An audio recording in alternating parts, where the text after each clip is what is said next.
Was good, was good, was good. A few weeks ago, I reacted to Deontay Wilder on a show where he was expressing his hurt in regards to the ex. You know, to me, he invested too quickly into somebody that he absolutely had no real ties with. Like the vetting in this era is piss poor. Nobody knows how to properly get to know a man or a woman these days. All you do is leave with your wallet. Not to mention whether or not you look at these aesthetic pieces as organic or natural, the parts that matters in these scenarios completely get removed, and what you end up doing is dealing with people who are only there for your resources. Over $400,000 from me. She killed one of my child because she couldn't get child support in the state that she was in. They had a cap on it, so she wanted to move to California. Oh, see, that's where all the girls go. That's what California got the laws out there waiting on them, and the laws is a woman is innocent to prove guilty, a man is guilty to prove it innocent. Good luck, and don't have no money because they're gonna extort you. Yeah, you understand? In this particular video, he expresses his hurt trying to raise someone else's kid, and you know how that goes.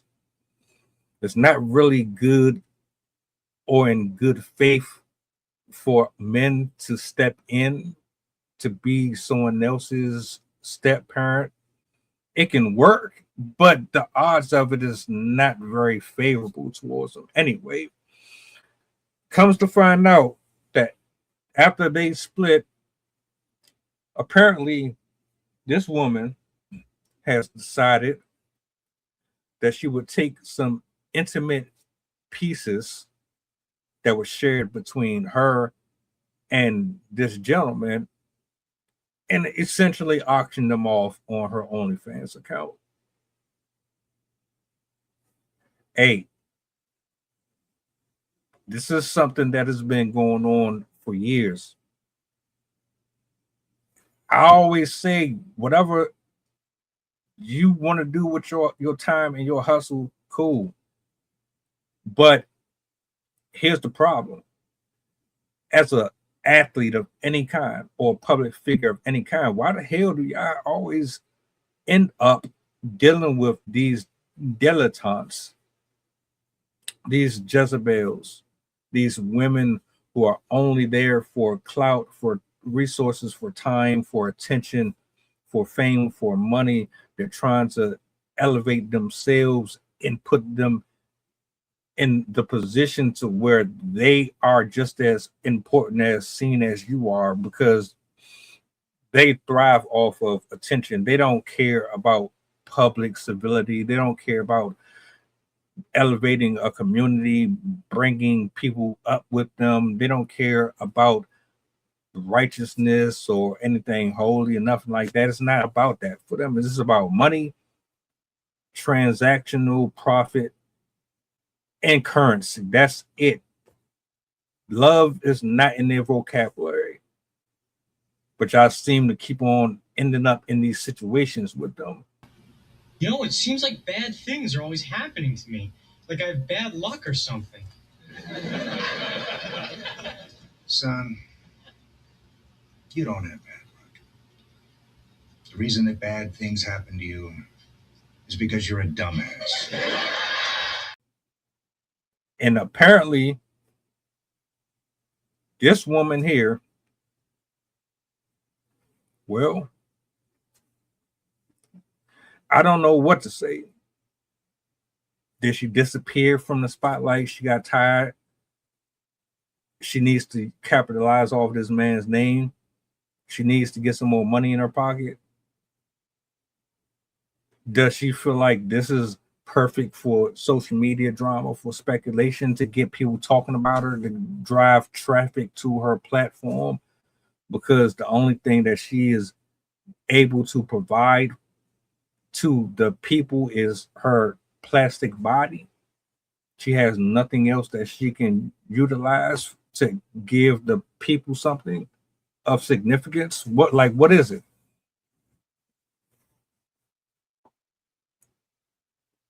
So what is supposed to be between me and you, now you're making it public for the world. So now everybody can see bits and pieces of me. Now, correct me if I'm wrong. If this is true, isn't that revenge porn? When someone does something out of spite and then they take footage that you didn't give consent to making public and posting it and then trying to market off of it. Isn't that revenge porn? Isn't that something that you can take to court? Let me know if I'm wrong. Things didn't work out between you and him. Why didn't it work out between you and him? Whose fault? I say both parties are at fault here for various reasons. Mainly the vetting process was trash. But we are here. When you end up dealing with people and women like her, they do things just like this every single time because their intentions were never pure. And you might have came in with the best. It wasn't enough. You even said it yourself. You put the kid on the wheel and all that. He didn't respect you. He didn't look at you like he was a father figure. You got up out of there. And what? Is she hurt? Is she mad because she fumbled? She fucked up? She wasn't even there for the right reasons. But she mad at herself more or less because she had one. And it's going to be difficult for her to ever find that again. Not to mention, you went on a whole media run telling the people exactly how she was, what happened. And now, if anybody with a working brain is looking at it, they're going to stay away from that. But a lot of y'all are stupid as hell. Y'all still fuck with her anyway. Or the archetype like that. I say all this to say, y'all need to start having some sexual discipline. These women ain't built the same no more. They ain't like grandma. Even though some of our grandparents was on some other stuff, these women ain't operating from that place. This is no holds barred. This is a fatal four-way. The things these women are doing these days are 10 times as bad. And if you got money, if you got a name, a brand, you better, and I mean you better start wrapping up, protecting yourself more, start listening to your friends more, start listening to your family and your team more, and stop being so fucking horny every time you see something that has a little jiggle to it. That's all I'm gonna say. Hopefully you learned your lesson. Because if this is true and what she's really doing is taking this man's photos and videos of them in bed or wherever they are, and she's making money off of it. Oh, guarantee you there's a lot of women and men out here that do it. This ain't just about her. This is in all across the board. There's people that are petty like that. Y'all be too comfortable just being freaky with folks and you don't really know them. Welcome aboard the flight. This is pilot Pusha talking. We going back to Memphis and coming straight from New Orleans. The estimated time of arrival is about an hour, and I can turn your ghost if you try and play with my power. So when you look up and see the sun flashing, stay in your seat. If the flight attendant say you making trouble, then we got beef. The turbulence might get rocky. You better not spill your food. This is getting plain if you get it messy.